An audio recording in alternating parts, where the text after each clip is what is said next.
Boa noite, pessoal. Tudo bem? Espero que estejam todos bem em casa, nesse momento diferente para a gente, né?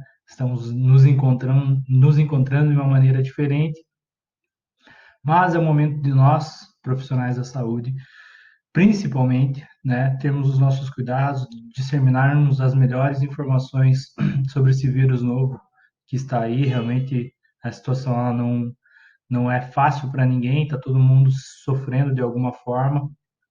E isso precisa ser cuidado e sanado da melhor maneira possível. E nós, professores de educação física, principalmente nós que promovemos saúde, né?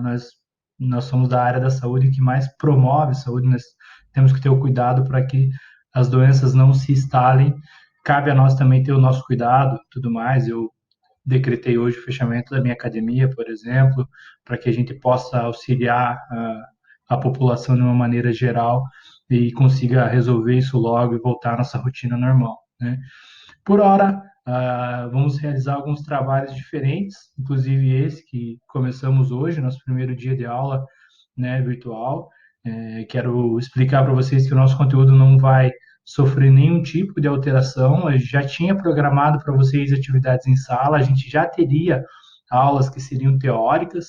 A diferença é que, em vez de fazer em sala de aula, vamos fazer na sala de casa, né? Então, vamos fazer em casa, cada um na sua, e a gente vai conversando através dos meios tecnológicos, né? Eu vou diminuir aqui a minha câmera para a gente falar. Hoje a minha fala ela é mais breve, tá? Eu vou relembrar alguns tópicos com vocês e vou deixar aqui de maneira mais teórica, claro, as metodologias que a gente viu bastante durante as nossas aulas práticas.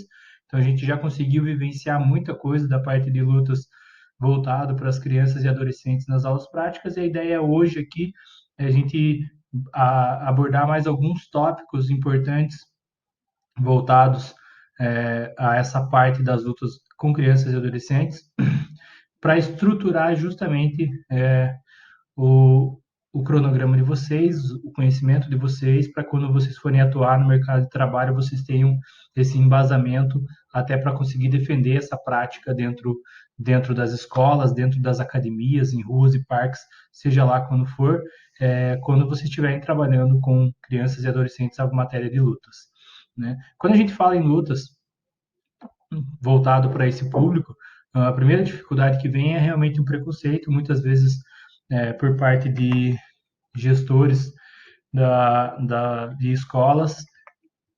Então, eu coloquei aqui preconceito por parte de gestores. Essa parte dos gestores não é apenas os gestores, muitas vezes os próprios pais dos alunos, eles, de alguma forma, têm um certo preconceito com a matéria de lutas, acreditando que as lutas e a violência elas têm uma ligação direta, né? O fato do combate corpo a corpo que envolve a luta, muitas vezes ela é vista com os maus olhos, acreditando que a prática da luta gere violência. Então, esse é o primeiro ponto que realmente dificulta em muito a prática das lutas voltado para dentro das escolas ou com o público infantil, né? O que na verdade a gente vai vendo no decorrer dos nossos conteúdos e das nossas aulas, que é justamente o contrário, né? A imposição de regras que as lutas têm dentro do seu cerne acaba por justamente doutrinar melhor os alunos ao ter um controle maior da violência que vem a ser instintiva, tá? Então, outro ponto que é muito utilizado é a falta de conhecimento do professor com relação à disciplina de lutas. E nas nossas aulas práticas, a gente viu bastante que não precisa se ter um grande conhecimento de lutas para conseguir fazer diversas atividades que são voltadas a todos os princípios que as lutas trazem, né? Questão de equilíbrio, deslocar de local, estratégia, né? Puxar, empurrar, rolar, são movimentos básicos que as lutas têm e não precisa, sim, de um grande conhecimento do professor, né? E essa falta de conhecimento do professor também é um pouco de vagabundagem, vamos ser honestos, que para você dar uma aula de atletismo você precisa correr atrás, você precisa ler muito, ler livro, você precisa ver vídeos, você precisa praticar, tentar alguns movimentos, conversar com outros profissionais que são mais específicos da área, mesma coisa para dança, mesma coisa para o vôlei, para o handebol, enfim, para todos os esportes, e nas lutas segue o mesmo padrão. Então você pode procurar um profissional específico da aula que dê aula de lutas ou dê aula de artes marciais para você ter uma base melhor. Você pode ver vídeos na internet, ler muitos livros sobre jogos de oposição, sobre as lutas em si mesmo, né? Sobre a cultura brasileira, como a capoeira, quais são os movimentos que você consegue fazer e aplicar, trabalhar a musicalidade com os alunos através da prática de lutas. Enfim, a gama que o profissional de educação física tem para trabalhar com crianças e adolescentes, ela é muito grande e essa falta de conhecimento ela não pode ser imposta pelo professor como um meio de intervir, de não trabalhar com essa disciplina, principalmente dentro das escolas, né? E aí, então, o profissional ele deve principalmente, né, estudar e impor os princípios da luta especificados nos parâmetros que regem o ensinamento da educação física para esse público. Então, você, como profissional de educação física, deve vencer esse preconceito que pode vir de questões exteriores, seja de gestores, seja de pais, né, dos alunos, vencer a falta de conhecimento buscando novas maneiras de se atualizar sobre o tema, mesmo não sendo uma especificidade sua, e aí sim você impor os princípios da luta que estão dentro do PCN lá trabalhar com crianças e adolescentes, né? Para você vencer esse preconceito já voltado, principalmente externos, né, que venham a dizer que a luta gera violência, um termo que você precisa com certeza diferenciar é o fato do termo brigar e do termo lutar, né? Se você analisar o que significa o termo brigar, olha, é usado para expressar uma disputa física ou psicológica, as quais ocorrem sem regras. Eu acho que aqui nós temos o principal fato, sem regras, né? Então, imperando o desrespeito à pessoa oponente. Quem dessa forma age procura algo sem se importar com as consequências que os seus atos e não dá valor aos possíveis efeitos de uma briga sem o respeito. Então, quando a gente usa o termo brigar, né, as pessoas brigam, é porque ela está agredindo uma outra pessoa, seja fisicamente, seja verbalmente, né, psicologicamente, e eu não me importo com as consequências que essa briga vai causar, não importa se eu vou ferir o meu adversário da forma que eu for ferir, e isso pode ser utilizado da maneira que for, ou seja, não existem regras que vão me impedir de aplicar alguma coisa contra essa pessoa, independente do que isso possa gerar.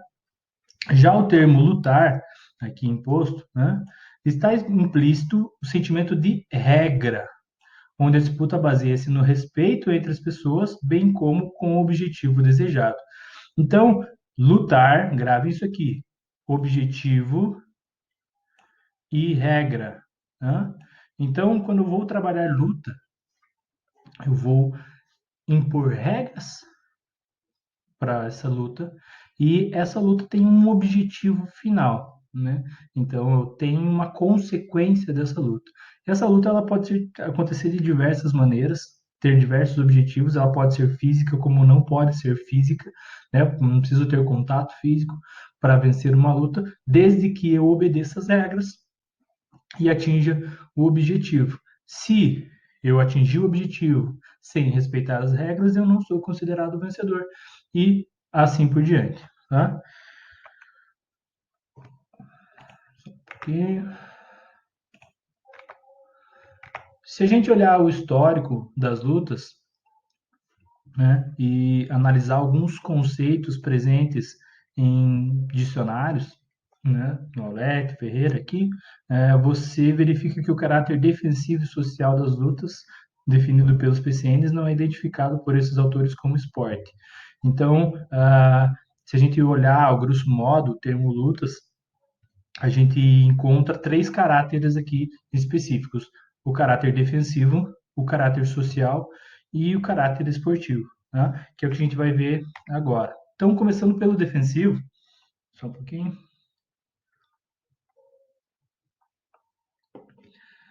é a forma de luta mais elementar observada desde o princípio da civilização humana, utilizando para a defesa própria contra animais, contra os outros humanos e os grupos rivais, reagindo instintivamente a um ataque.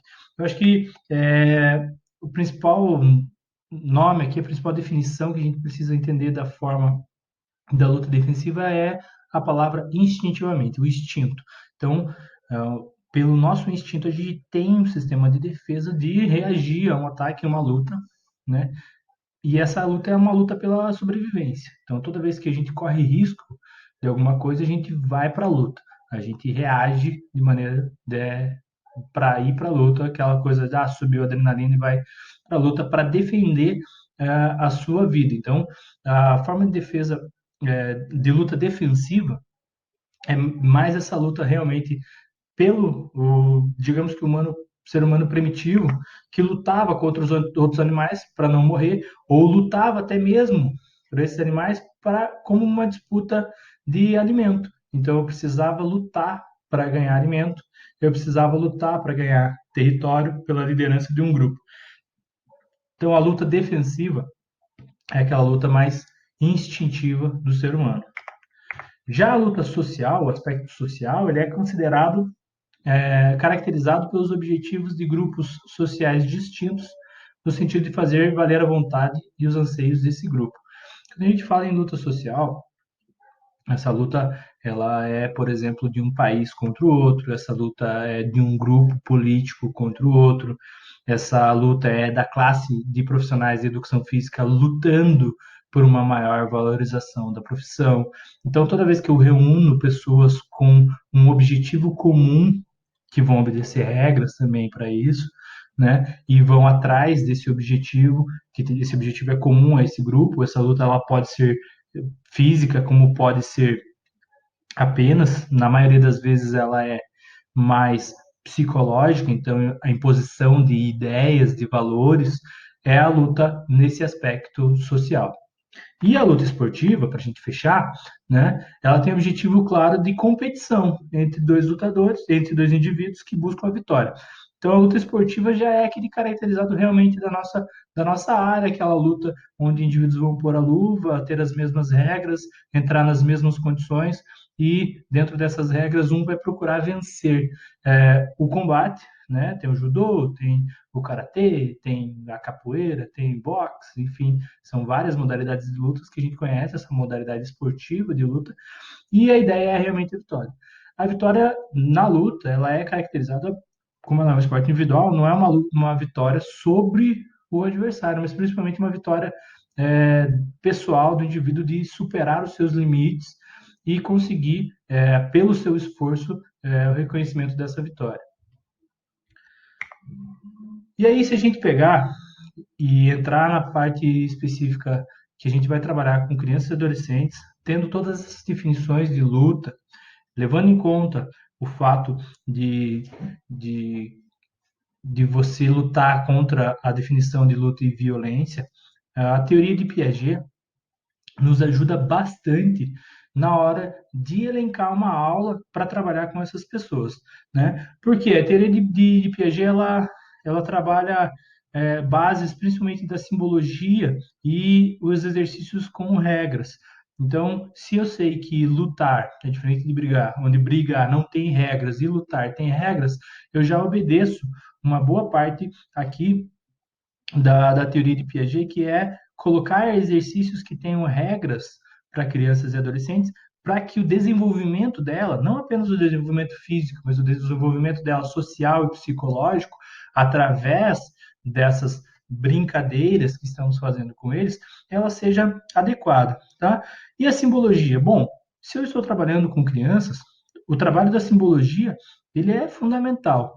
Eu posso trabalhar lutas, por exemplo, criando uma simbologia em que eles estão numa guerra, em que eles têm que defender o seu patrimônio, defender o seu castelo e atacar o castelo rival, né? Então eu estou trabalhando toda a criatividade das crianças em colocar, criar um castelo imaginário, ser guardião desse castelo, atacar o castelo rival.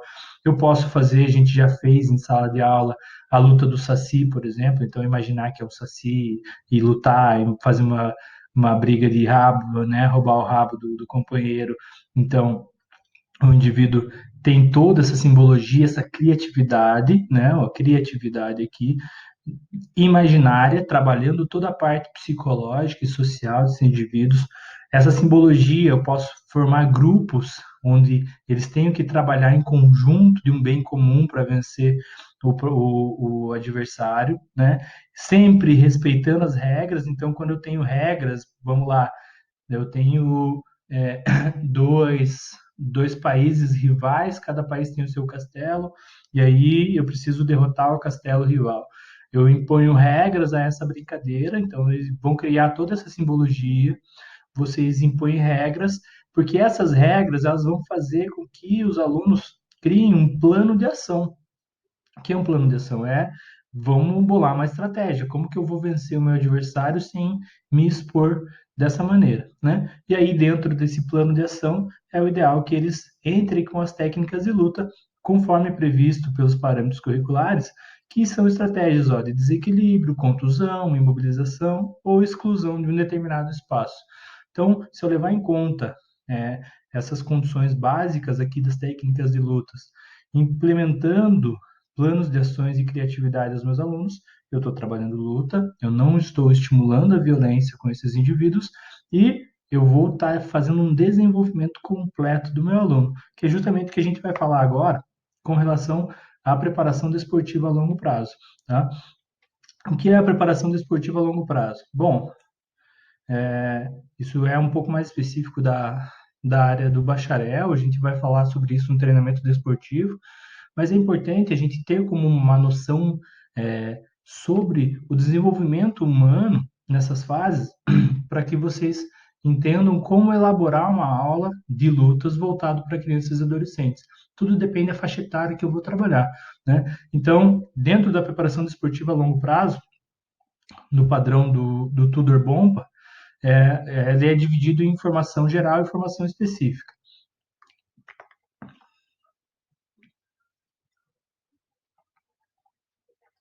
Na formação geral, é encontrado a primeira fase, que é a iniciação esportiva, né, de 6 a 10 anos, que também é chamado de desenvolvimento multilateral. Qual é a ideia da iniciação esportiva? Então, quando eu estou trabalhando nas séries iniciais com as crianças, a ideia é que eu desenvolva todas as capacidades humanas dela, tá? Fazer todo o seu desenvolvimento humano, estimular o seu desenvolvimento humano. Essa não é a hora de trabalhar gestos específicos, essa é a hora de ensinar os indivíduos a rolar, a pular, né? A ter noção de desenvolvimento, de lateralidade, de noção espaço-temporal, noção espacial, né? Então, a iniciação esportiva ela vai ter mais essa questão. Então, quando for trabalhar lutas com crianças de 6 a 10 anos ali, ou até menores, 5 anos, né, a minha aula ela não é voltada a ensinar um chute, ela não é voltada a ensinar um golpe, um soco, mas ela é voltada a desenvolver atividades lúdicas que trabalhem equilíbrio, que trabalhem força, que trabalhem noção espacial, noção temporal, enfim, todas as fases do desenvolvimento humano nessa fase de iniciação esportiva. Quando ele ficar maior, quando ele entrar na fase de formação esportiva, aqui dos 11 aos 14 anos, aí sim eu vou trabalhar os fundamentos. Não posso esquecer de que esse indivíduo aqui ainda está numa fase infantil, né? Então, para eu atrair ele para a prática esportiva, eu devo pensar em atividades que sejam prazerosas e não apenas realizar os fundamentos, entende? Então, aqui agora é a hora de eu ensinar ele o que é um chute, o que é um soco, o que é uma imobilização, uma ginga da capoeira. Então, nessa fase de formação esportiva, eu vou trabalhar os fundamentos, eu vou dar a base de fundamentos, né? Se eu fosse trabalhar, por exemplo, um vôlei, eu ia trabalhar o toque, eu ia trabalhar a manchete, eu ia trabalhar o saque, né? Nessa fase ele vai aprender esses fundamentos. É fundamental essa formação geral aqui, porque aqui eu vou desenvolver todas as capacidades motoras dos indivíduos, a gama de capacidades motoras desses indivíduos. E aí sim, para quando entrar numa formação específica, ele tem uma base bem construída para eu realmente especificar aquela modalidade que ele vai trabalhar, né? Quando a gente entra na formação específica, a especialização, que vai aqui dos 15 aos 18 anos, ela é uma preparação para o alto nível e vai trabalhar com simulação de jogos. Aqui, ó, o indivíduo já está formado, ele já tem um bom desenvolvimento motor. Aqui é a hora de trabalhar mais com a parte física, eu já posso desenvolver mais a capacidade física dele voltada para as lutas. Então, ter uma preparação física um pouco mais forte, eu vou poder cobrar mais repetições deles, dos fundamentos que foram trabalhados na fase anterior. E por último, eu só vou colocar aqui, porque faz parte da preparação desportiva a longo prazo, mas a gente não trabalha isso nessa disciplina, que seria o alto desempenho, e aí sim, aqui no alto desempenho, eu vou ter uma formação física rigorosa, voltado para as regras da competição, onde a visão dele é realmente a performance, o desempenho, a vitória, né? Pessoal, como eu falei, o vídeo de hoje é um vídeo curto, um vídeo mais rápido, voltado, né, para a parte teórica que a gente ia trabalhar em sala. Então, a gente tem as definições de luta, a grande diferença entre da luta e da violência, né, brigar e lutar, essa diferença que vocês precisam saber, quais são os tipos de lutas que existem, para que vocês trabalhem todos os tipos de luta com as crianças. Como fazer um plano de ação seguindo a teoria de Piaget, né? Então vocês conseguem fazer uma simbologia, posição de regras, como trabalhar e quais características das lutas trabalhar com esses indivíduos, né? E seguindo a preparação desportiva a longo prazo, seguindo essa ordem imposta pelo Bompa, a gente consegue saber quais fases a gente vai trabalhar com cada criança, tá? Eu vou deixar uma atividade para vocês agora, uma tarefa que vocês devem realizar, e eu vou estar online ali no chat para qualquer dúvida que surgirem de vocês. Então, qualquer coisa vocês me procuram lá, me dá um grito que eu respondo na hora, tá? A atividade vai ser tranquila, um plano de aula desenvolvido para vocês, com base nisso que eu acabei de passar para vocês, tudo bem? Uma boa semana de estudos para vocês e qualquer coisa estou à disposição. Tchau, tchau.